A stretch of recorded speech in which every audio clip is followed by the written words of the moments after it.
जिल्हा पोलीस अधीक्षक मुमुक्का सुदर्शन यांच्या संकल्पनेतून शेवगाव पोलीस स्टेशनमध्ये तक्रार निवारण दिवस उत्साहात पार पडला।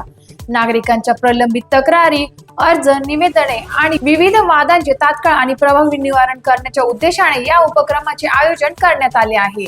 पोलीस निरीक्षक संतोष मुटकुळे यांनी तक्रारदार तसेच संबंधित पक्षांना आवश्यक कागदपत्रांसह उपस्थित राहण्याचे आवाहन केले होते।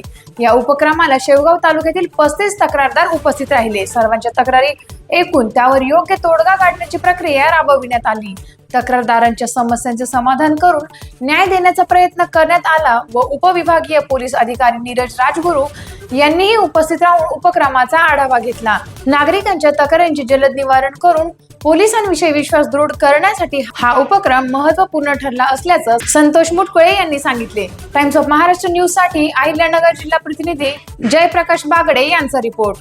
अहिल्यानगर जिल्ह्याचे पोलीस अधीक्षक श्री मुमुक्का सुदर्शन साहेब यांच्या संकल्पनेतून आज रोजी शेवगाव पोलीस स्टेशन येथे तक्रार निवारण दिवस साजरा करण्यात आला।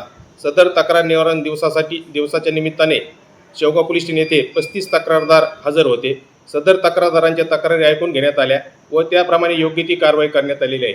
आजच्या या तक्रार निवारण दिवसाच्या निमित्ताने वरिष्ठ अर्ज प्राप्त झालेले होते ते 60 अर्ज निर्गती करण्यात आलेले आहेत। तसेच स्थानिक पातळीवर प्राप्त झालेले 10 अर्ज निर्गती करण्यात आलेले आहेत। सदरच्या तक्रार निवारण दिवसासाठी आपल्या विभागाचे उपविभागीय पोलीस अधिकारी श्री राजगुरू साहेब हे स्वतः उपस्थित होते। सदरचा तक्रार निवारण दिवस उत्साहात साजरा करण्यात आला।